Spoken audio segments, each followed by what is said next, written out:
Assalamualaikum warahmatullahi wabarakatuh. Alhamdulillah wa syukurillah. La haula wa la quwata illa billah. A'udzubillahi minasyaitonir rajim. Bismillahirrahmanirrahim.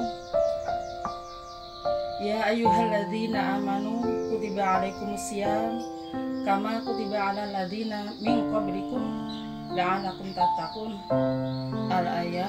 Shadaqallahul adzim. Yang sama-sama kita hormati Ibu Pengawas Wilayah Binaan Setiabudi dan teman-teman saya, Bapak Ibu Guru yang tidak kita sebutkan satu persatu, namun tidak mengurangi rasa hormat dan takdir kami. Dengan mengucapkan puji syukur pada Allah SWT, Alhamdulillahirabbil alamin, atas berkat rahmat Allah lah kita bisa bisa berjumpa walaupun hanya melepatin video atau dengan suara. Semoga niat kita, tujuan kita dijadikan pahala oleh Allah Subhanahu wa taala, dan semoga apa yang menimpa di Indonesia khususnya dan di dunia umumnya mengenai virus corona, semoga Allah dilenyapkanlah dari muka bumi ini dengan aman dan damai. Begitu juga sholawat dan salam tak lupa kita sanjungkan pada Habibina Muhammad Sallallahu Alaihi Wasallam. Allahumma sholli ala Sayyidina Muhammad wa ala ali Sayyidina Muhammad. Semoga sholawat ini tercurahkan pada baginda Rasul, keluarganya dan sahabatnya, dan oleh sebab itu semoga kelak kita di yaumul qiyamah dapat syafaat dari beliau. Ibu pengawas dan Bapak Ibu guru yang kami cintai. Di sini kami akan membahas mengenai hakikat dari puasa. Puasa artinya adalah menahan. Anak-anak sekalian, kita sudah biasa menahan, yaitu yang harus kita tahan yaitu mengenai makan, minum, dan hawa nafsu. Makan dan minum udah terbiasa kalau nahan. Tapi yang lebih berat lagi adalah menahan hawa nafsu ini. Karena tanpa kita bisa menahan nafsu ini, nilai puasa kita akan berkurang. Oleh sebab itu, kita ambil hikmahnya.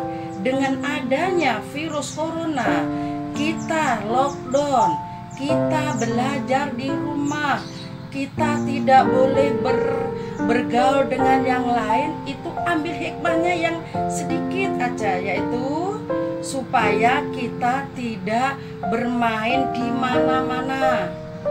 Karena puasa kita tahun yang dulu, mungkin kalian udah masih bisa main sepeda, bergerombol, atau di warnet, atau ganggu-ganggu orang jalan.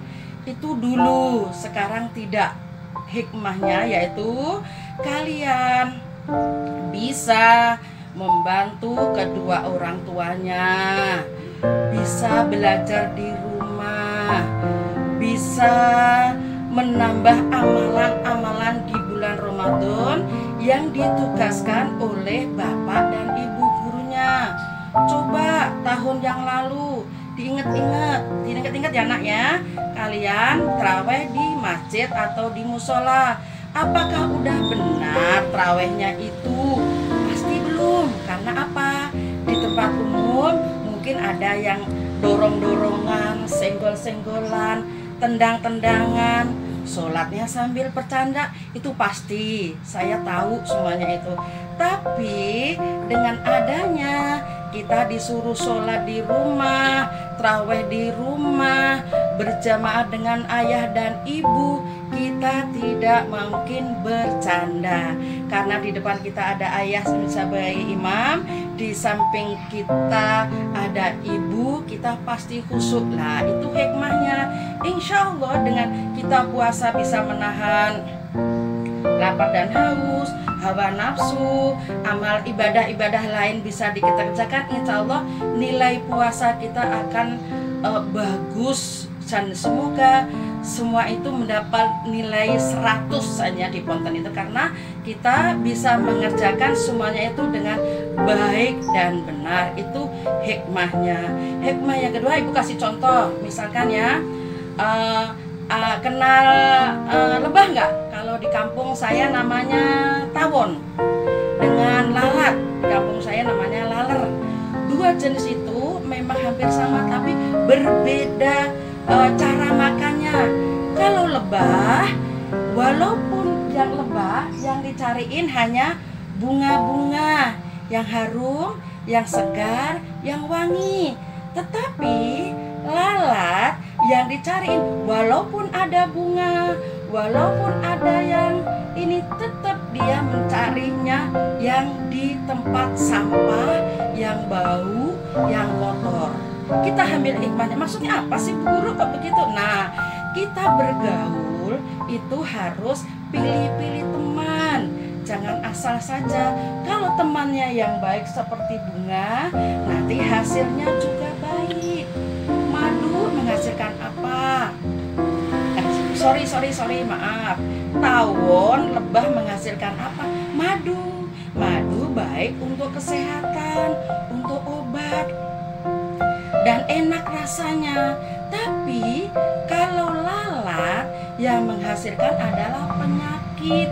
Penyakit apapun, bisa diare, bisa kotor. Nah, itu hikmahnya kalau pilih teman. Jadi yuk anak-anak kita semua, kalau cari teman, carilah yang baik seperti lebah dan menghasilkan madu.